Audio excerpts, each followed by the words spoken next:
3 connecting flower tendon पिल एक दुर्लभ औषधीय गोली थी जिसका कोई साइड इफेक्ट नहीं था।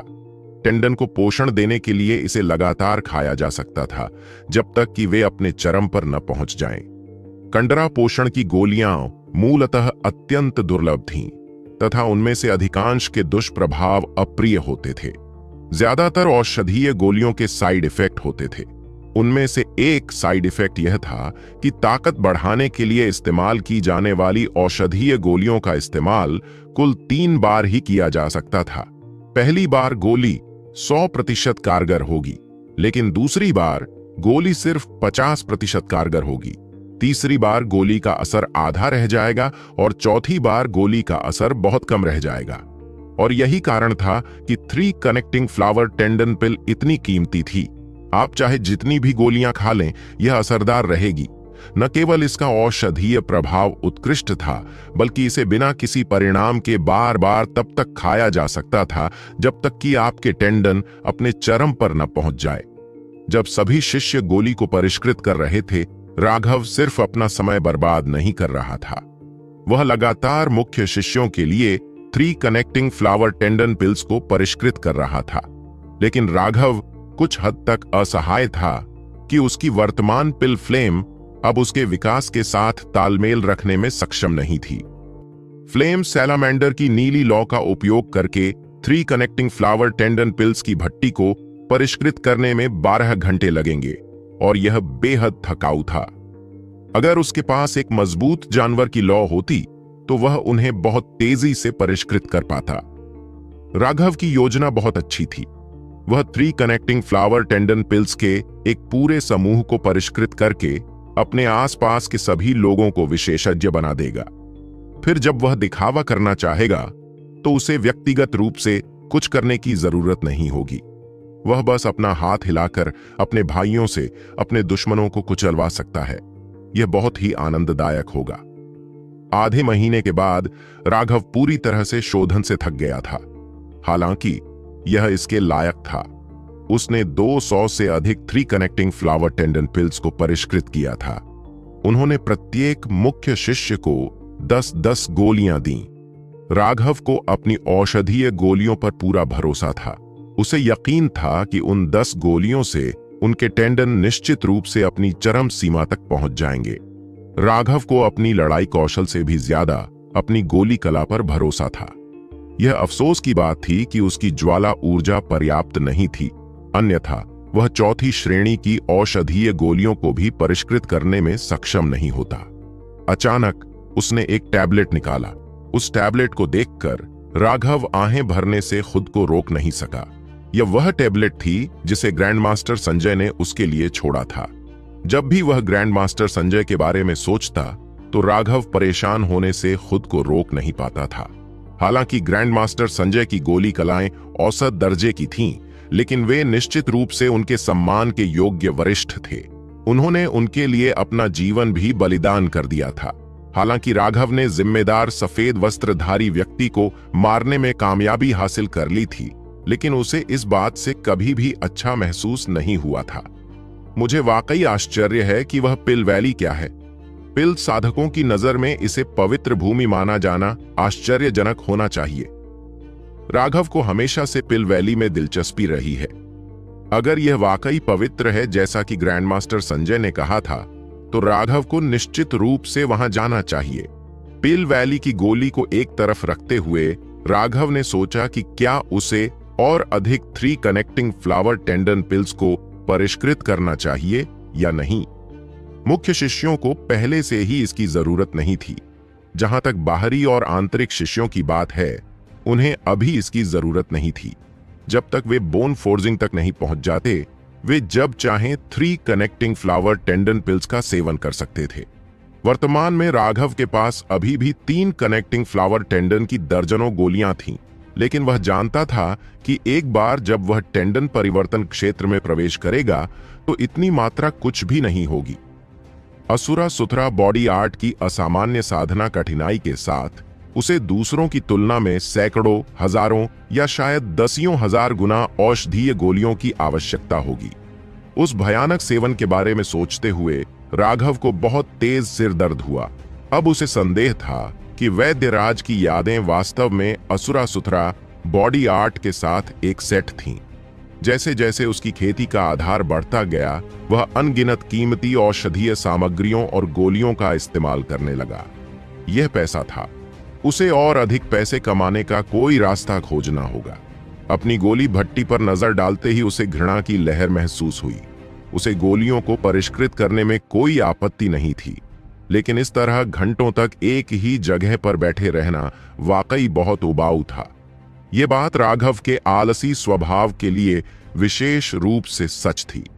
अब जबकि उसे किसी और के लिए परिष्कृत करने की आवश्यकता नहीं थी और यह केवल उसके अपने लिए था, उसने महसूस किया कि उसकी सारी प्रेरणा खत्म हो गई। राघव, मैं वापस आ गया हूं। जैसे ही राघव आलसी होने वाला था, एक कर्कश आवाज गूंजी। राघव ने महसूस किया कि उसकी पूरी अमर गुफा हिल रही है। वह जल्दी से बाहर भागा और देखा कि सिद्धार्थ तेजी से उसकी ओर आ रहा है।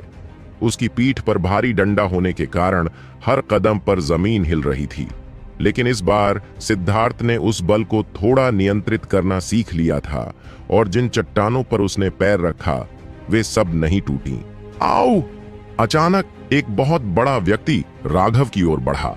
यह इतनी तेजी से हुआ कि राघव ने कोई प्रतिक्रिया भी नहीं की और वह जमीन पर गिर गया।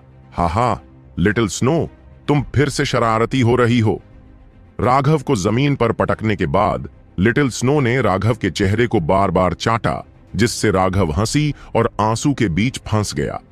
अब लिटिल स्नो का शरीर पहले से भी ज्यादा भयानक हो गया था। अब वह लगभग 30 मीटर लंबा हो गया था और उसके पंजे मेज से भी बड़े थे। उन पंजों की नोकें नुकीले स्टील की तरह थीं और आश्चर्यजनक रूप से उनके ऊपर रूंड दिखाई दे रहे थे। लिटिल स्नो अब एक भयानक आभा उत्सर्जित कर रहा था। यह एक ऐसा दबाव था जो वुल्फ किंग होने से आता था। यह कुछ ऐसा था जिससे आपकी आत्मा कांप उठती थी। छोटी स्नो, तुम वुल्फ किंग तक पहुंच गई हो। राघव खड़ा हुआ और अपनी खुशी जाहिर करने से खुद को रोक नहीं सका। लिटिल स्नो अब तीसरे रैंक के शिखर पर पहुंच गया था, जो उसकी जन्मजात सीमा थी। यही कारण था कि राजा का दबाव बेहद स्पष्ट हो गया था।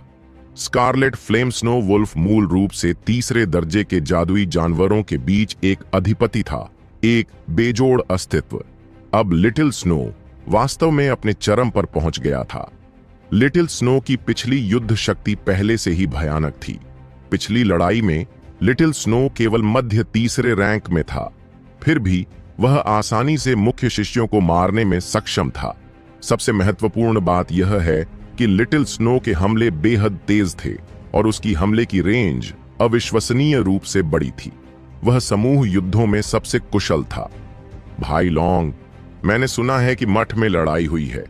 मैं समय पर वापस नहीं आ पाया। सिद्धार्थ थोड़ा निराश था। राघव अपनी हंसी रोक नहीं पाया। ऐसा लग रहा था कि सिद्धार्थ भी युद्ध प्रिय हो गया है। उस समय यह लड़का एक अच्छा बच्चा था जिसे लड़ाई झगड़ा पसंद नहीं था। इसकी चिंता मत करो। एक बार जब हम गुप्त क्षेत्र में प्रवेश करेंगे तो हमारे सामने बहुत से विरोधी होंगे। रुको सिद्धार्थ, तुम्हारे पास कोई पैतृक निशान है? राघव ने अचानक सिद्धार्थ की भौहों के बीच एक हल्का लाल निशान देखा जो जन्म चिन्ह जैसा लग रहा था। वह छाप अष्टकोणीय थी। यह बहुत ही अजीब लग रहा था और ऐसा लग रहा था जैसे इसके अंदर कुछ है, लेकिन उस चीज को साफ साफ देख पाना असंभव था। जब राघव ने उसे जांचने की कोशिश की तो एक शक्तिशाली आभा ने तुरंत उसकी दिव्य भावना को नष्ट कर दिया। राघव बहुत ही चौंक गया और अनजाने में ही कुछ कदम पीछे हट गया। वह आभा अविश्वसनीय रूप से भयानक थी। ऐसा लग रहा था जैसे वह किसी प्राचीन राक्षस द्वारा स्वर्ग के गुंबद को चीरते हुए दृश्य देख रहा हो। क्या बात है राघव? सिद्धार्थ ने पूछा। यह कुछ भी नहीं है। राघव ने अपना सिर हिलाया। सिद्धार्थ के शरीर में कई रहस्य छिपे हुए लग रहे थे, लेकिन राघव को भरोसा था कि सिद्धार्थ को भी नहीं पता कि वे रहस्य क्या थे। यद्यपि वह आभा अविश्वसनीय रूप से भयानक थी, लेकिन राघव ने उसमें किसी भी प्रकार की शत्रुता महसूस नहीं की थी जिससे उसे राहत मिली। राघव ने सिद्धार्थ से पूछा कि वह कैसा महसूस कर रहा है। सिद्धार्थ ने बताया कि उसके बूढ़े पिता उसे और लिटिल स्नो को अनगिनत शक्तिशाली जादुई जानवरों के साथ कहीं दूर ले गए थे। वह और लिटिल स्नो हर दिन भरपेट खाना खाते थे। जहां तक जादुई जानवरों की खेती के आधार का सवाल है, सिद्धार्थ को याद नहीं था। उसे बस इतना पता था कि उन जादुई जानवरों का मांस बहुत सख्त और खाने में मुश्किल था, लेकिन उन्होंने उसे बहुत मजबूत बनने में मदद की। सबसे महत्वपूर्ण बात यह है कि पिछली बार के अनुभव से सोहम ने सिद्धार्थ के लिए भारी मात्रा में राशन तैयार कर लिया था। राघव ने सिर हिलाया। ऐसा लग रहा था कि सिद्धार्थ के शरीर के अंदर कुछ सौ रहा है। शायद इसका उस शक्तिशाली अवस्था से कुछ लेना देना था जिसमें वह उस समय रुद्राक्ष से लड़ते हुए प्रवेश कर गया था। लेकिन जो भी हो, यह फिर भी एक अच्छी बात थी। सिद्धार्थ को यहां क्या नहीं करना है, इस बारे में कई चेतावनियां देने के बाद राघव लिटिल स्नो को मठ से बाहर ले आया। वह छोटा लड़का राघव वाकई हिम्मत वाला है, और तुम छोटे लड़के, तुम में भी अब कोई कमी नहीं है, सोहम ने प्रशंसा की। उसने रामानंद के कंधे पर थपथपाया। लौटने के बाद उसने जो पहली बात सुनी थी वह यह थी कि 36वें मठ ने उन्हें भड़काने की कोशिश की थी। जैसा कि रामानंद और महेंद्र ने उम्मीद की थी, जैसे ही उसे इस बारे में पता चला, सोहम का गुस्सा फूट पड़ा। वह 36वें मठ में जाने वाला था, लेकिन रामानंद और महेंद्र ने उसे रोक दिया और बताया कि मामला कैसे खत्म हुआ। तब जाकर सोहम थोड़ा शांत हुआ। जब सोहम ने पूरी कहानी सुनी और बताया कि कैसे राघव और अन्य लोगों ने 36वें मठ के अपमान को बेरहमी से उनके पास वापस लौटा दिया, तो वह उत्साह में लगभग नाचने लगा। रामानंद और महेंद्र के हाव भाव उसे देखते ही थोड़े अजीब हो गए। यह बात रामानंद के लिए खास तौर पर सच थी। जहां तक उसे याद है, यह पहली बार था जब उसने सोहम को इतना खुश देखा था। जब सोहम थोड़ा शांत हुआ तो उसने कहा, छोटे लिंग जी, जब से मेरे वरिष्ठ प्रशिक्षु भाई का निधन हुआ है, यह पहली बार है जब मैं इतना खुश हूं। मैं इतना खुश इसलिए नहीं हूं क्योंकि हमारे मठ ने राघव जैसी प्रतिभा को जन्म दिया है, बल्कि आपके कारण हूं। क्या तुम्हें अभी तक इसका एहसास हुआ है? तुम्हारा दिल तुम्हारी अपनी ही बनाई हुई बेड़ियों में जकड़ा हुआ था। एक तलवार साधक के रूप में अगर तुम्हारी तलवार धूल से जंग खा जाए तो तुम अनिवार्य रूप से अपंग हो जाते हो। तुम्हें पता है, मैंने तुम्हें बार बार श्राप दिया, लेकिन तुमने कभी भी पलटवार करने की कोशिश नहीं की। पूरे दिन तुमने बस अपने गुरु की अंतिम इच्छाओं को पूरा करने के लिए मठ की रैंकिंग बढ़ाने की कोशिश की। क्या रैंकिंग और प्रसिद्धि इतनी महत्वपूर्ण है? मैं खुद तुम्हारे मालिक की कब्र पर गया और तुम्हें इस समस्या में छोड़ने के लिए उसे कुछ दिनों तक कोसा। रामानंद की अभिव्यक्ति थोड़ी अजीब हो गई, लेकिन अंदर ही अंदर वह बहुत भावुक हो गया था। हालांकि उसके इस चाचा स्वामी का स्वभाव बहुत ही उग्र था और कभी कभी वह पूरी तरह से अनुचित भी हो जाता था, लेकिन उसने वास्तव में उसके साथ अच्छा व्यवहार किया था। सोहम ने आगे कहा, उसकी मौत के बाद तुम एक गड्ढे में कूद गए और खुद को बाहर नहीं निकाल पाए। मैं सिर्फ यह देख सकता था कि तुमने खुद के साथ ऐसा किया, इसलिए जब भी मैंने तुम्हें देखा, मैंने कभी तुम्हारा चेहरा नहीं देखा। यह तथ्य कि तुम जैसे प्रतिभाशाली व्यक्ति का जीवन बर्बाद हो रहा था, मेरे लिए बहुत दर्दनाक था। चाचा मास्टर, मुझे माफ कर दो, रामानंद ने सोचा जब वह छोटा था और कैसे सोहम ने हमेशा उसका ख्याल रखा था। उस समय यह चाचा स्वामी उसे उसके मालिक से भी अधिक प्यार करता था। वास्तव में जब उसका स्वामी उसे सजा देता था तो हमेशा सोहम ही उसे नरमी बरतने के लिए कहता था, अच्छा बच्चा, अब सब ठीक है, सब कुछ खत्म हो गया है। तुम्हें अपना आत्मविश्वास वापस पाते हुए और पुराने अडिग रामानंद बनते हुए देखकर चाचा मास्टर बेहद खुश हैं। सोहम ने रामानंद के कंधे पर थपथपाया। यह सब राघव की बदौलत है, अन्यथा मुझे पता भी नहीं चलता कि मैंने दिल में शैतानी पैदा कर ली है, रामानंद ने आह भरते हुए कहा। हाल ही में उसने जो कुछ किया था उसके बारे में सोचते हुए वह खुद को बेवकूफ कहने से नहीं रोक सका। एक महान संप्रदाय के नेता, एक शक्तिशाली ज्यांटियन विशेषज्ञ ने वास्तव में बिना जाने ही एक हृदय शैतान का गठन किया था।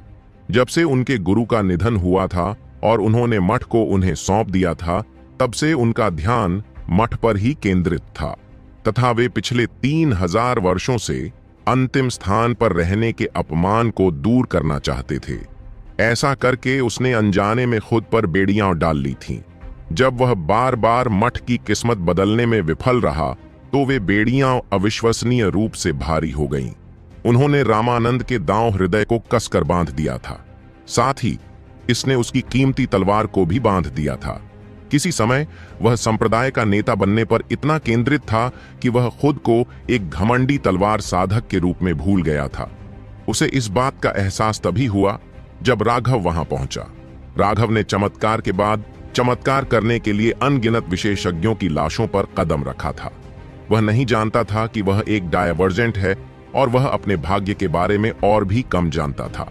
लेकिन उसने हमेशा विरोध करने की हिम्मत की। उसने हमेशा अपने दुश्मनों को चुनौती देने की हिम्मत की। राघव ने कभी एक आम इंसान की तरह व्यवहार किया ही नहीं। उसने हमेशा वही करने की हिम्मत की जो दूसरे नहीं करते। और फिर भी जब वह वो सब करता था तो वह मुंह भी नहीं सिकोड़ता था। पहले तो रामानंद को राघव का काम करने का तरीका पसंद नहीं आया। उसे लगा कि ऐसी हरकतें मूर्खतापूर्ण और जल्दबाजी वाली हैं। एक समझदार व्यक्ति कभी भी राघव जैसा व्यवहार नहीं कर सकता। उसने बस यही सोचा था कि यह डायवर्जेंट का भाग्य है। उन्होंने स्वर्गीय दांस को चुनौती देने का साहस किया, लेकिन उनके लिए एकमात्र अंत मृत्यु थी। लेकिन राघव द्वारा किए गए चमत्कारों को देखने के बाद रामानंद को एहसास हुआ कि वह गलत था। बहुत बहुत बहुत गलत। मार्शल आर्टिस्ट क्या होता है? मार्शल आर्टिस्ट को हमेशा साहस पूर्वक आगे बढ़ना चाहिए, चाहे ब्लेड का पहाड़ हो या आग का समुद्र। उन्हें बिना किसी परवाह के आगे बढ़ना चाहिए। अन्यथा आप किस लिए साधना कर रहे थे? अगर आप में इतनी हिम्मत भी नहीं है तो फिर इतनी मेहनत क्यों करते हो? क्या 100 साल से कम उम्र वाला एक साधारण इंसान होना बेहतर नहीं होगा? चूंकि आपने साधना का मार्ग चुना है तो आपको इस बात की चिंता नहीं करनी चाहिए कि आप उस मार्ग पर कितने समय तक टिके रह सकते हैं। महत्वपूर्ण बात यह थी कि आप अपनी चमक दिखाने में कामयाब हो पाते हैं या नहीं। राघव से रामानंद को एहसास हुआ कि वह सिर्फ एक संप्रदाय का नेता नहीं था, बल्कि उससे भी ज्यादा महत्वपूर्ण बात यह थी कि वह एक तलवार साधक था। वह संप्रदाय के नेता की अपनी खोखली उपाधि में इतना खो गया था कि वह अपनी तलवार भूल गया था। तलवार साधक का सबसे कीमती साथी उसके हाथ में तलवार होती है, लेकिन उसने अपने इस साथी को सालों की धूल में ढकने दिया था। अब उसे आखिरकार अपना साथी याद आ गया था। उसने अपनी तलवार साधक पहचान वापस पा ली थी और बूढ़ा उत्साही रामानंद बन गया था। उस समय अगर जानवी ने सच में यह मानने से इनकार कर दिया होता कि वह सुअर है तो रामानंद ने निश्चित रूप से उसका सिर काट दिया होता। वह सिर्फ उसे डराने की कोशिश नहीं कर रहा था। अभी वह तलवार चलाने वाला साधक था, कोई साधारण संप्रदाय का नेता नहीं। अब जब उसने अपने दिल की बेड़ियां तोड़ दी हैं तो वह अब हर छोटी छोटी बात से डरने वाला कायर नहीं रहेगा। यही उसका असली रूप था। सोहम रामानंद की वापसी देखकर बेहद खुश था। बहुत बढ़िया, हमारे मठ में राघव जैसे अस्तित्व के साथ हमारी रैंकिंग ऊपर जाएगी, चाहे हम चाहें या नहीं। हा हा, यह इतना आसान नहीं है। रामानंद ने अपना सिर हिलाया। इस बार जानवी के असफल होने के बाद मैंने महेंद्र को चुपके से सुपरमठ में जाने के लिए कहा और उसने एक खबर सुनी। जानवी के चले जाने के बाद रामानंद और महेंद्र दोनों को लगा कि यह मामला संदिग्ध है। 36वें मठ से उनकी कोई दुश्मनी नहीं थी। हालांकि जानवी ने कहा था कि वह ज्यूली गुप्त क्षेत्र के लिए कोटा खोने के कारण आई थी। अगर यह सच होता तो वह इतनी बेशर्मी से और इतने सारे शिष्यों के साथ नहीं आती। अतीत में 108वें मठ में कभी भी मुट्ठी भर से ज्यादा मुख्य शिष्य नहीं रहे। जहां तक फेवर्ड की बात है, वे हर कुछ दशकों में एक बार ही दिखाई देते थे। और फिर भी जानवी ने तुरंत 4 पसंदीदा और एक चुने हुए को साथ ले लिया था। भले ही वह एक पूर्ण जीत की योजना बना रही थी, लेकिन उसे इतने सारे सैनिकों को लाने की कोई जरूरत नहीं थी। जो कुछ भी हुआ था उसके बारे में सोचते हुए महेंद्र ने सुपरमठ की एक गुप्त यात्रा की थी।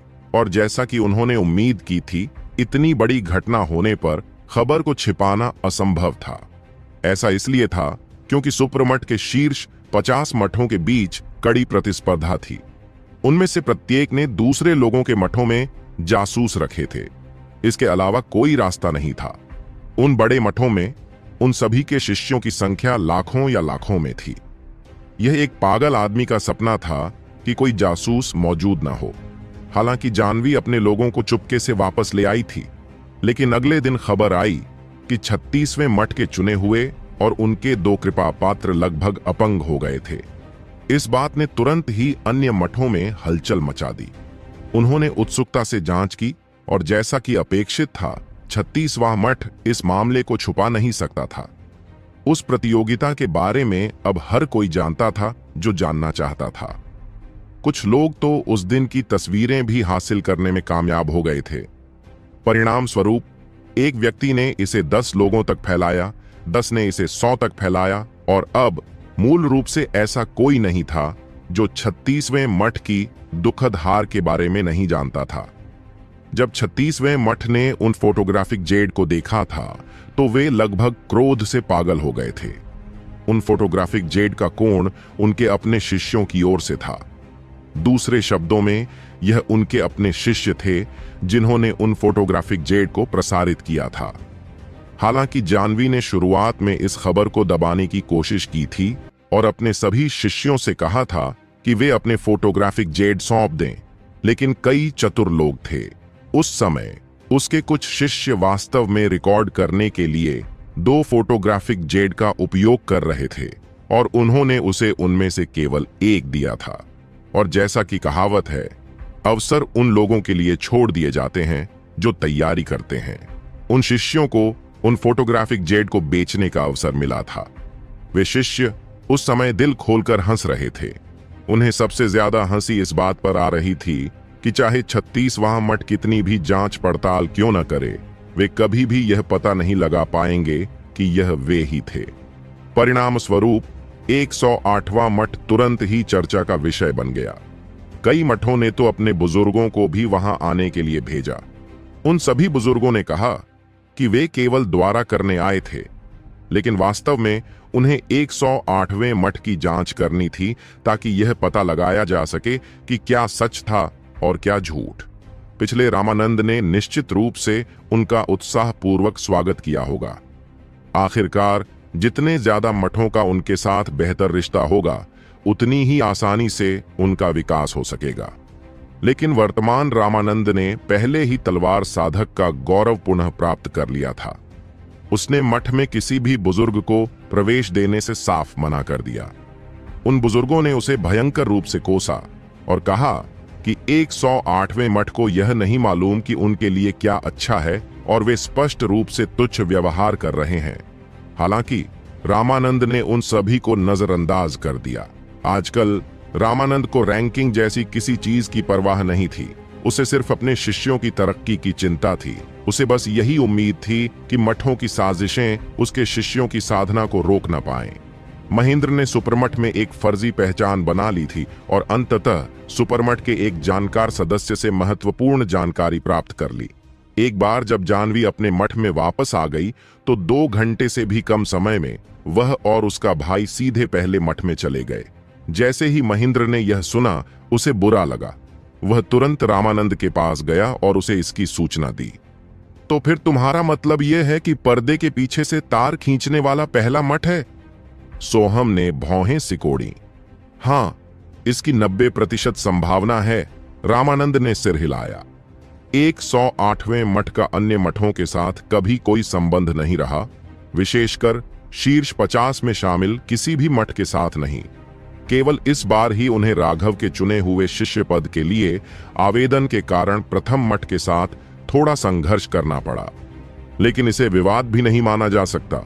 उन्होंने एक आवेदन किया था, असफल रहे, फिर सबूत के साथ दूसरा आवेदन किया।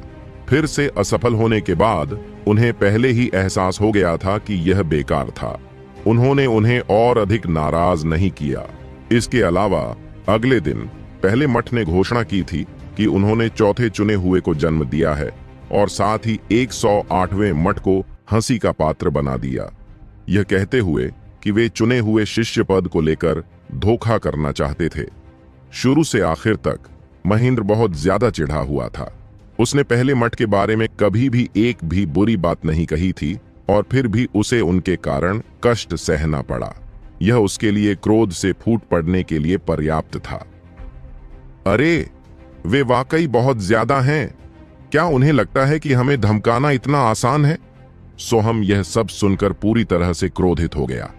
चाचा मास्टर, आप राघव के चरित्र को भी जानते हैं।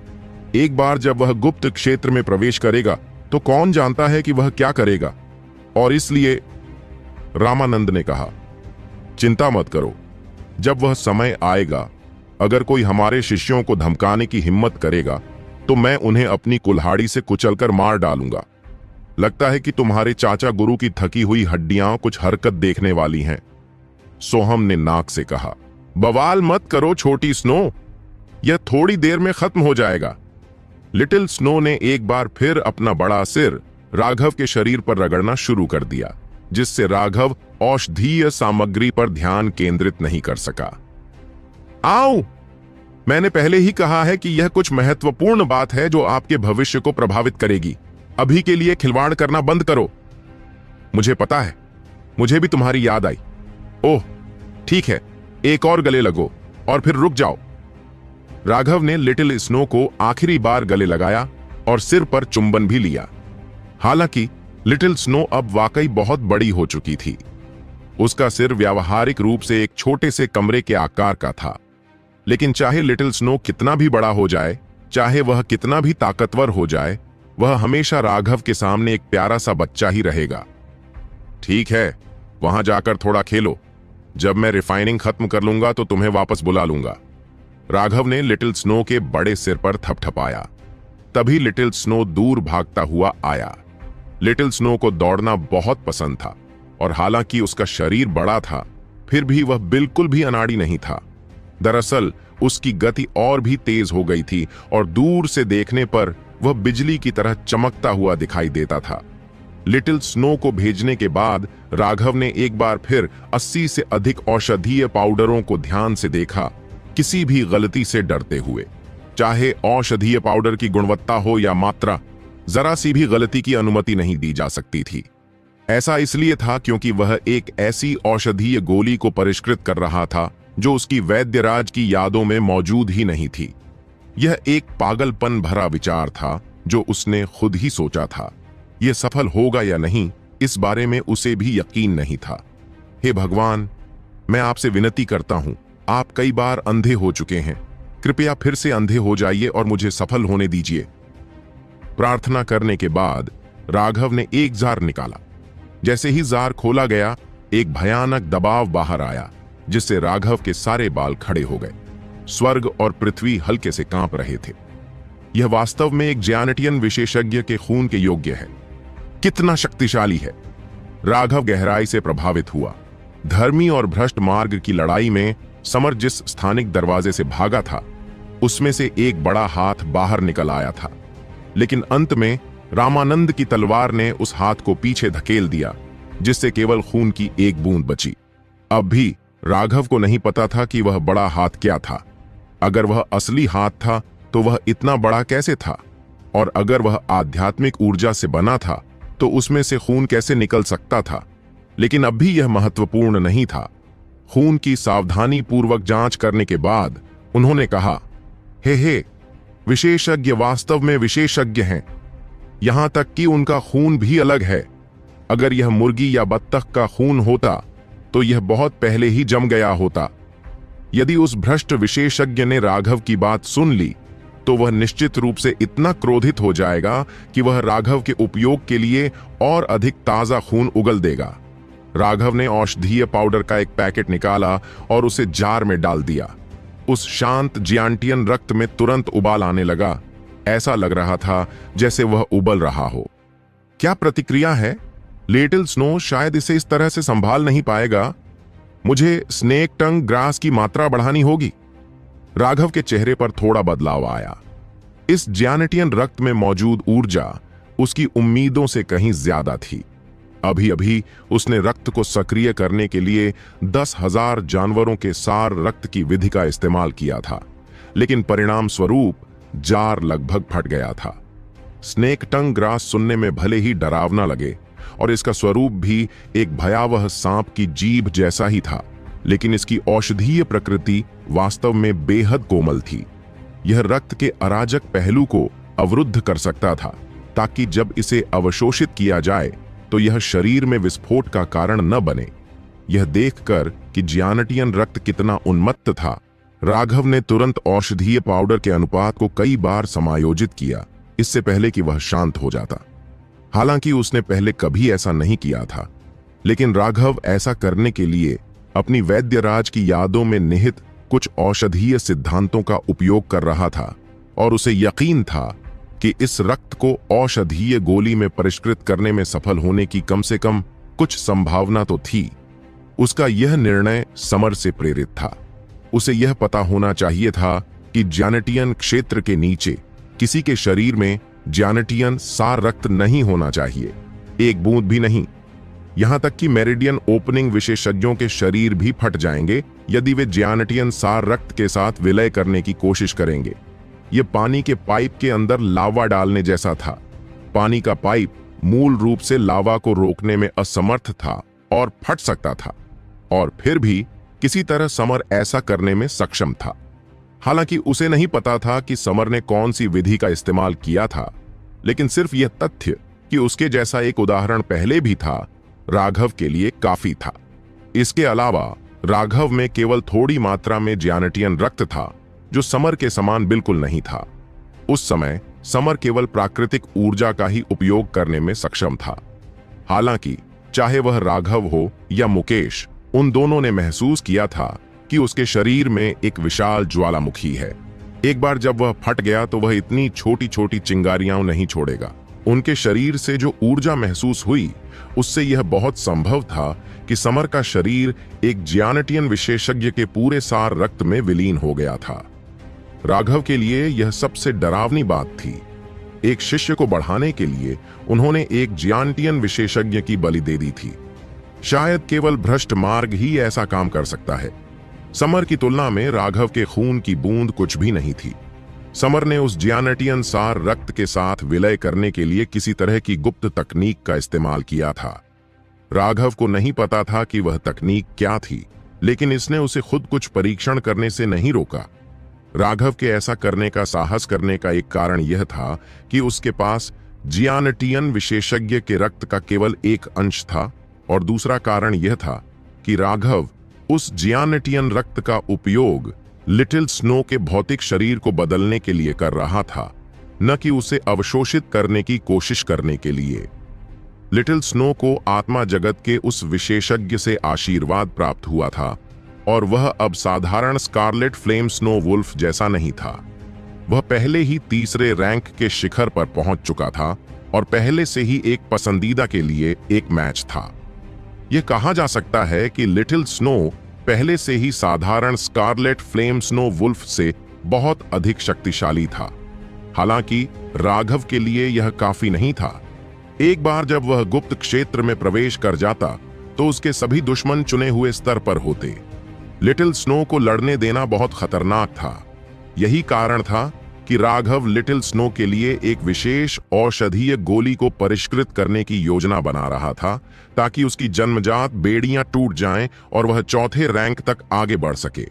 यदि अन्य गोली साधक राघव की सोच सुनेंगे तो वे निश्चित रूप से सोचेंगे कि वह पागल है। एक जादुई जानवर का पद उसके वंश से निर्धारित होता था। राघव की सोच एक बिल्ली को इतनी औषधीय गोलियां खिलाने की इच्छा के बराबर थी कि वह बड़ा होकर बाघ बन जाए। राघव ने गहरी सांस ली और अपनी फ्लेम सैलामेंडर की नीली लौ निकाली, अपनी भट्टी को गर्म करना शुरू किया। जब यह उचित तापमान पर पहुंच गया तो उसने जियानटियन रक्त डालना शुरू कर दिया। जैसे ही वह भट्टी में प्रविष्ट हुआ, भट्टी जोर जोर से हिलने लगी, मानो कोई हिंसक पशु उसके अंदर संघर्ष कर रहा हो। कितना शक्तिशाली! राघव चौंक गया। यह स्पष्ट रूप से बिना किसी जीवन के खून की एक बूंद थी, और फिर भी इसमें इतनी चौंकाने वाली शक्ति थी। 1 घंटे बाद उसकी ज्वाला की शक्ति बढ़ने से वह रक्त सिकुड़ने लगा, जिससे राघव को आह भरनी पड़ी। यह जानवर लॉ पहले से ही मेरी जरूरतों को पूरा करने में असमर्थ है। मुझे एक मजबूत लॉ खोजने की जरूरत होगी। जिस गति से उसके फ्लेम सैलामेंडर की नीली लॉ ने जियानेटियन रक्त को परिष्कृत किया, वह इतनी धीमी थी कि यह क्रोधित करने वाला था। 2 घंटे के बाद भी रक्त केवल थोड़ा कम हुआ था, लेकिन इसके अलावा कोई रास्ता नहीं था। खून को मुट्ठी के आकार तक सिकोड़ने में 2 दिन लग गए। यह शियांटियन रक्त का सार था। यह देखकर कि इतना सार बचा हुआ था, राघव अविश्वसनीय रूप से घबरा गया। उसने एक शियांटियन विशेषज्ञ के खून को कम करके आंका था। उसने सोचा था कि अगर उसे परिष्कृत करने के बाद एक लोंगन के आकार की गेंद बची रहती है तो यह बुरा नहीं होगा। अगर उसे पता होता कि यह ऐसा होगा तो वह इसे कई गोलियों में विभाजित कर देता। यह तथ्य कि अभी भी इतना सार बचा हुआ था उसे अफसोस से भर गया, लेकिन तब तक बहुत देर हो चुकी थी। एक बार जब वह अपनी लॉ से इस सार को हटा देता तो सार तुरंत बिखर जाता। उसे अब इसे पूरी तरह से परिष्कृत करना था। एक गहरी सांस लेते हुए राघव ने गोलियों की भट्टी में औषधीय पाउडर डाला जो उसने बहुत पहले से तैयार किया था, लेकिन जाहिर है उसने स्नेक टंग ग्रास और अन्य पाउडर की मात्रा के अनुपात में उनकी मात्रा बढ़ा दी। यह पहले से ही उसकी उम्मीदों से बढ़कर था। वह अब गोलियों की भट्टी को परिष्कृत नहीं कर रहा था, बल्कि एक विशाल गोली को परिष्कृत कर रहा था जिसे उसने पहले कभी परिष्कृत नहीं किया था। जैसे ही औषधीय पाउडर डाला गया, उसकी गोलियों की भट्टी एक बार फिर हिलने लगी। जब औषधीय ऊर्जा और रक्तसार की भारी मात्रा एक दूसरे में विलीन होने लगी तो एक भयानक ऊर्जा बाहर निकल आई। गोलियों की भट्टी लगातार हिल रही थी।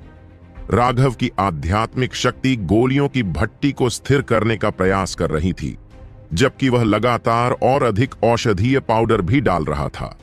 1 घंटे बाद सभी औषधीय पाउडर मिला दिए गए थे। राघव थोड़ा घबरा गया क्योंकि उसकी गोली भट्टी और भी ज्यादा तेजी से हिल रही थी, लेकिन इस समय उसके पास कोई उपाय नहीं था। वह केवल अपने दांत भींचकर आगे बढ़ सकता था। जब राघव अपने काम में व्यस्त था, लिटिल स्नो वापस आ गई, लेकिन यह देखकर कि राघव कितना घबराया हुआ था, लिटिल स्नो आज्ञाकारी ढंग से एक तरफ लेट गई। 2 घंटे बीत गए और राघव की गोली भट्टी अब जोर जोर से हिल रही थी। भट्टी पर छोटी छोटी दरारें दिखाई देने लगी थीं, जिससे उसके चेहरे के भाव बदल गए थे। बस थोड़ा और। राघव बहुत चिंतित था, क्योंकि वह जानता था कि एक बड़ी गोली को परिष्कृत करना एक ऐसा काम है जिसे साधारण गोली भट्टियां नहीं कर सकती। अभी वह बस यही प्रार्थना कर सकता था कि भट्टी में विस्फोट न हो। राघव ने असहाय होकर अपनी गोली की लौ को आगे बढ़ाया। अपनी आध्यात्मिक शक्ति का उपयोग करके गोली भट्टी को कसकर लपेटा और उसे यथासंभव स्थिर रखा। हालांकि उसकी आध्यात्मिक शक्ति सीमित थी और इसका कोई खास असर नहीं हुआ। गोली भट्टी से हल्की सी आवाज आई।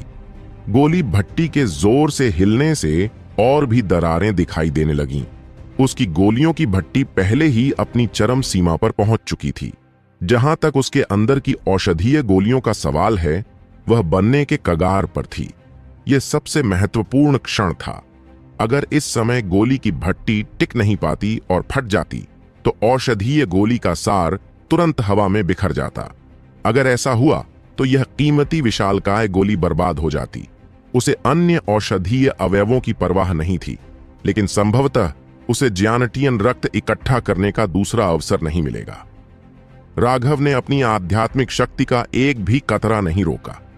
इसने हवा में 2 पारदर्शी हाथ बनाए जो गोलियों की भट्टी पर कसकर बंद थे, लेकिन गोलियों की भट्टी बहुत तेजी से हिल रही थी।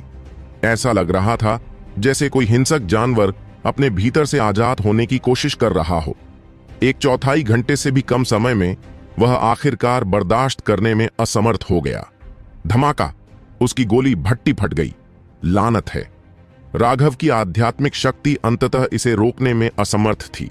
उसकी गोली की भट्टी तुरंत फट गई और बल ने राघव को उड़ा दिया। लानत है! राघव को रोने की इच्छा हुई। उसने वास्तव में उस जियांटियन रक्त को कम करके आंका था। नतीजतन उसने बहुत सारी गलतियां की, जिसके कारण अंत में यह विफलता हुई। रुको! राघव अचानक आगे बढ़ा। 100 मीटर दूर एक झाड़ी में मुट्ठी भर औषधीय गोली फंसी हुई थी। मैं सफल हो गया। राघव को अपनी आंखों पर यकीन नहीं हुआ। मुट्ठी भर बड़ी गोली के ऊपर लाल रंग का प्रकाश का घेरा था। औषधीय सुगंध के झोंके उसकी नाक में भर गए, लेकिन उसके अंदर से हल्की खूनी गंध आ रही थी। यह वास्तव में उच्च श्रेणी का है। राघव ने इस विशाल गोली की सावधानी पूर्वक जांच की। यह पहली बार था जब उसने किसी विशाल गोली को परिष्कृत किया था। राघव की यादों में विशाल गोलियों के लिए बहुत कम औषधीय सूत्र थे और उन्हें परिष्कृत करना बेहद मुश्किल था। वह यह देखकर चौंक गया कि उसकी पागल और मूर्खतापूर्ण विधि सफल हो गई थी। उसकी यादों में मौजूद विशाल गोलियों के सभी सूत्र 7वीं श्रेणी और उससे ऊपर की औषधीय गोलियों के लिए थे। जहां तक उसके हाथ में मौजूद इस विशाल गोली की बात है, तो जाहिर है कि यह उनसे तुलना करने में सक्षम नहीं थी। वह नहीं जानता था कि यह विशाल गोली किस स्तर तक पहुंच गई थी, लेकिन तथ्य यह है कि वह इसे संघनित करने में कामयाब रहा था, जिसका मतलब था कि जियानटियन रक्त का सार पूरी तरह से सक्रिय हो गया था और इसका प्रभाव कम से कम 10 गुना होगा। यह गोली साधकों का सबसे भयानक पहलू था। अधिकांश दुर्लभ औषधीय तत्वों का अपना विशेष प्रभाव होता है, लेकिन अगर आप उन्हें सीधे खा लें तो आप औषधीय ऊर्जा का शायद केवल 20% ही अवशोषित कर पाएंगे। बाकी सारा सार बर्बाद हो जाएगा। लेकिन कीमियागर द्वारा शुद्धिकरण के बाद साथ ही अन्य औषधीय अवयवों के सहयोग से औषधीय अवयव का प्रभाव कई गुना बढ़ जाएगा जब इसे गोली के रूप में परिष्कृत किया जाएगा। हालांकि इस युग में अधिकांश गोली के फार्मूले प्राचीन काल से ही पारित किए गए थे। वर्तमान युग के कीमियागर केवल उन पुरानी गोली के फार्मूले के अनुसार औषधीय गोलियों को परिष्कृत कर रहे थे। वे केवल अनुसरण करना जानते थे, नवाचार करने में सक्षम नहीं थे। कीमियागरों के स्तर को आगे बढ़ाने के लिए किए जाने वाले परीक्षणों में अक्सर औषधीय गोली को परिष्कृत करना शामिल होता था। हालांकि वे अक्सर आपको उस गोली में इस्तेमाल की जाने वाली औषधीय सामग्री का सटीक अनुपात नहीं बताते थे। इससे ज्यादातर कीमियागरों के लिए ये परीक्षण अविश्वसनीय रूप से कठिन हो जाते थे। अगर अनुपात गलत थे तो इससे आसानी से भट्टी में विस्फोट हो सकता था या फिर ढेर सारी बेकार गोलियां बन सकती थीं। इसके अलावा अगर उन्होंने शायद गलत औषधीय घटक का इस्तेमाल किया तो उनके लिए गोली को परिष्कृत करना बिल्कुल असंभव होगा। राघव ने अपनी पागल कल्पना का इस्तेमाल करके अपनी वैद्यराज यादों में निहित सिद्धांतों से इस औषधीय गोली का सिद्धांत बनाया था। उसने सिद्धांत बनाया था कि उसे सफल होना चाहिए, लेकिन सच में उसके सफल होने की संभावना 10% से भी कम थी। इसके अलावा चूंकि उसने एक बड़ी गोली को परिष्कृत किया था, इसलिए कठिनाई 100 गुना बढ़ गई थी। तथ्य यह है कि उसने इस विशाल गोली को परिष्कृत किया था। इसका मतलब था कि राघव की प्रार्थना काम कर गई थी। स्वर्ग वास्तव में अंधा था। कितना शक्तिशाली सार! क्या इस चीज का सेवन सचमुच किया जा सकता है? उस विशाल गोली के भीतर की शक्तिशाली ऊर्जा को देखकर राघव चिंतित होने से खुद को रोक नहीं सका। एक विशाल गोली सिर्फ बड़ी होने तक सीमित नहीं थी। इसमें मौजूद औषधीय तत्व एक साधारण औषधीय गोली से कम 10 गुना ज्यादा था। राघव की याददाश्त में ज्यादातर विशाल गोलियां सीधे नहीं खाई जाती थीं। इस समय लिटिल स्नो राघव के पास आया। उसके हाथ में उस विशाल गोली को देखकर उसने धीरे से गुर्राहट की। हाँ, मैं इसे परिष्कृत करने में सफल रहा, लेकिन यह चीज पहले ही मेरी उम्मीदों से बढ़कर है। इसमें शायद मेरी अपेक्षा से कम 10 गुना ज्यादा औषधीय ऊर्जा है। राघव असमंजस में था। उसने लिटिल स्नो के लिए इसे परिष्कृत किया था। जिस क्षण उसने उस जियानेटियन विशेषज्ञ का खून देखा था, उसने लिटिल स्नो के बारे में सोचा था। एक जियानेटियन विशेषज्ञ के रक्तसार को एक औषधीय गोली में परिष्कृत करने से यह निश्चित रूप से भौतिक शरीर की शक्ति को बहुत बढ़ा देगा। बेशक उस तरह की पागल ऊर्जा को मानव शरीर के लिए नियंत्रित करना बहुत मुश्किल था। एकमात्र अपवाद शायद सिद्धार्थ और राघव जैसे लोग थे जिनके पास शक्तिशाली शरीर था। लेकिन हालांकि राघव खुद को खाने में बहुत ज्यादा नखरेबाज नहीं मानता था, लेकिन उसने सचमुच यह नहीं सोचा था कि वह एक मानव के खून से बनी औषधीय गोली खा सकता है। हालांकि उसे लिटिल स्नो को यह देने में जरा भी बुरा नहीं लगेगा। हालांकि वह पहले एक साधारण गोली को परिष्कृत करने के बारे में सोच रहा था। अब जब उसने एक बड़ी गोली को परिष्कृत कर लिया था तो राघव को सिरदर्द होने लगा। एक बड़ी गोली में उसी श्रेणी की औषधीय गोलियों की तुलना में 10 गुना ज्यादा ऊर्जा होती है। आमतौर पर यह एक अच्छी बात थी, लेकिन अब ऐसा नहीं था। राघव को डर था कि लिटिल स्नो इसे संभाल नहीं पाएगी। लिटिल स्नो एक बार फिर गुर्राई। क्या तुम सच में कोशिश करना चाहते हो? राघव बहुत घबराया हुआ था। यह चीज बहुत खतरनाक है। न केवल यह एक ज्यानेटियन विशेषज्ञ के खून पर आधारित है, बल्कि यह एक बड़ी गोली भी है। अगर कुछ भी गलत हुआ तो तुम अपनी जान गंवा सकते हो।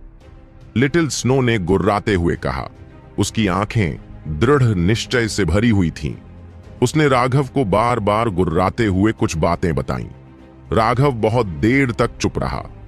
लिटिल स्नो की आत्मा से जुड़े होने के कारण वे दोनों आपस में संवाद कर सकते थे। लिटिल स्नो कह रहा था कि जैसे जैसे राघव मजबूत होता जा रहा है, उसे भी उसकी रक्षा के लिए मजबूत होने की जरूरत है। राघव ने लिटिल स्नो के सिर को कसकर पकड़ लिया और उसके मुलायम फर को रगड़ने लगा। लिटिल स्नो ने राघव को कुछ देर तक उसे सहलाने दिया, फिर एक बार फिर गुर्राया। उसकी नजर राघव के हाथ पर पड़ी। अपने दांत पीसते हुए राघव ने प्रार्थना की, ठीक है, उम्मीद है कि स्वर्ग तुम्हें आशीर्वाद देगा और तुम सफल होगे। इस बार राघव ने स्वर्ग के बारे में कोई मजाक करने की हिम्मत नहीं की। वह वास्तव में लिटिल स्नो के बारे में चिंतित था। हालांकि लिटिल स्नो ने कहा कि उसे वह बड़ी गोली खानी पड़ेगी। भले ही वह मर जाए, उसे कोई परवाह नहीं होगी। राघव जानता था कि लिटिल स्नो बहुत बुद्धिमान है। वह जानता था कि अगर वह अभी भी आगे नहीं बढ़ा तो उसके राघव की मदद करने की संभावना बेहद कम हो जाएगी। आखिरकार वह बोझ बन जाएगा। राघव के विकास में साथ देने के लिए लिटिल स्नो यह अत्यंत जोखिम भरा मौका लेने को तैयार थी। नन्हे स्नो ने एक ही घूंट में वह बड़ी गोली निगल ली। कुछ ही देर में अचानक उसका पूरा रोए खड़े हो गए। एक उन्मत्त आभा फूट पड़ी और उसके पैरों के नीचे की जमीन फट गई। ऊर्जा की एक भयावह लहर फूट पड़ी। ऊर्जा की उस लहर ने राघव को भी कई कदम पीछे धकेल दिया। लिटिल स्नो अब लगातार कांप रही थी। लिटिल स्नो ने गुस्से से दहाड़ लगाई, लेकिन वह दहाड़ अंतहीन दर्द से भरी थी। राघव लिटिल स्नो के सफेद फर को लाल होते देखकर भयभीत हो गया।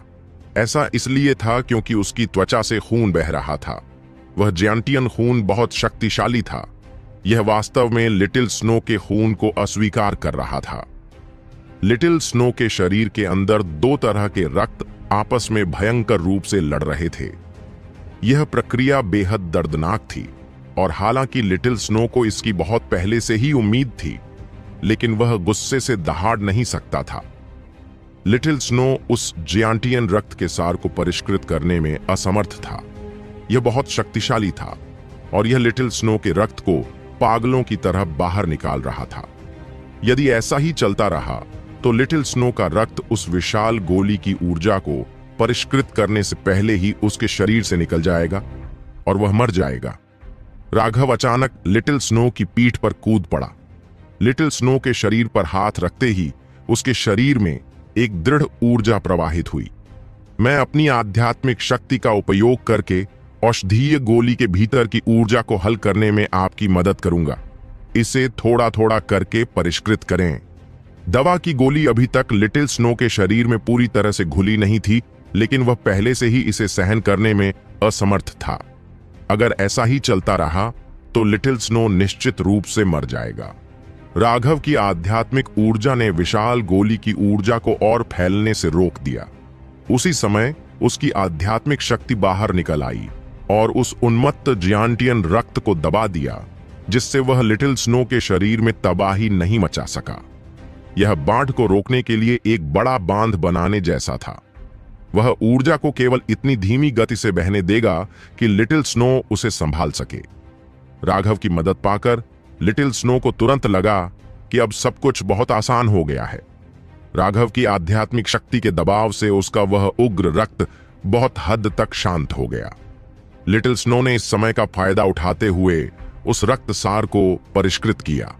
वह रक्तसार इस समय पहले से ही मालिकहीन था और संघर्ष की शुरुआती अवधि के बाद उसने अपनी सारी ऊर्जा खो दी और अंततः उसके द्वारा अवशोषित कर लिया गया। 6 घंटे के बाद वह रक्तसार लिटिल स्नो द्वारा अवशोषित कर लिया गया था और राघव ने अंततः लिटिल स्नो को अवशोषित करने के लिए ऊर्जा का एक और हिस्सा छोड़ दिया। तभी राघव को थोड़ी राहत मिली। सौभाग्य से उसने जल्दी से प्रतिक्रिया की और यह अपरिष्कृत तरीका कारगर रहा, अन्यथा यह वास्तव में खतरनाक होता।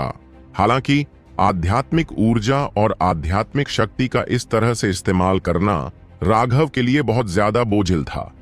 ऐसा इसलिए था क्योंकि एक बड़ी गोली में बहुत ज्यादा ऊर्जा थी और उसे भी इसे नियंत्रित रखना मुश्किल लग रहा था। यह पहली बार था जब राघव ने देखा कि एक विशाल गोली कितनी भयानक थी। ऊर्जा की वह अविश्वसनीय मात्रा चौंकाने वाली थी।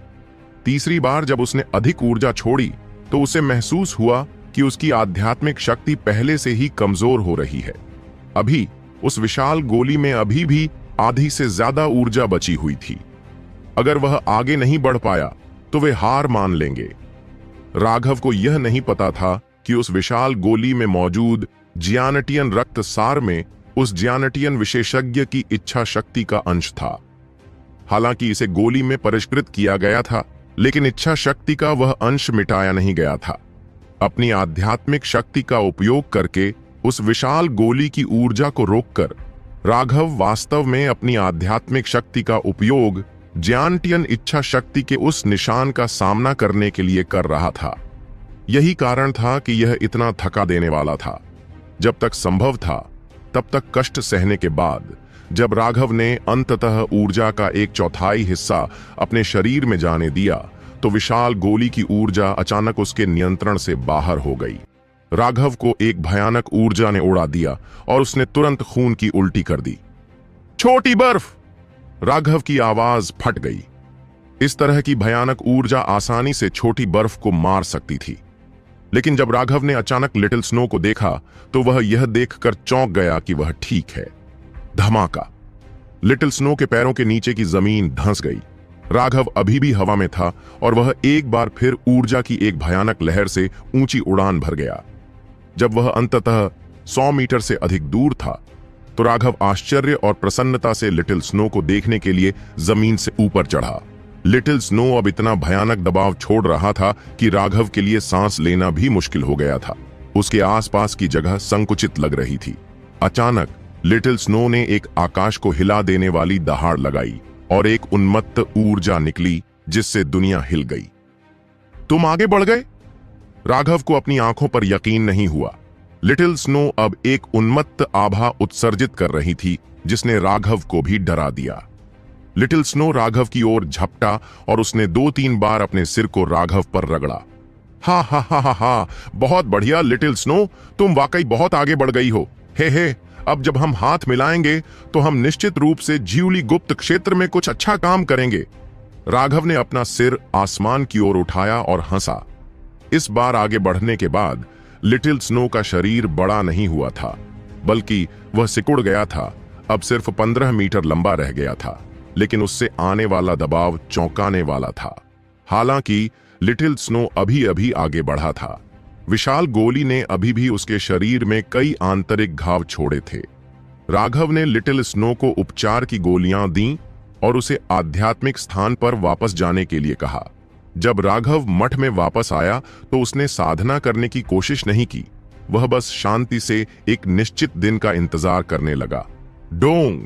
पूरे मठ में मधुर घंटी बज उठी। ज्यूली गुप्त क्षेत्र के खुलने का दिन आ गया था।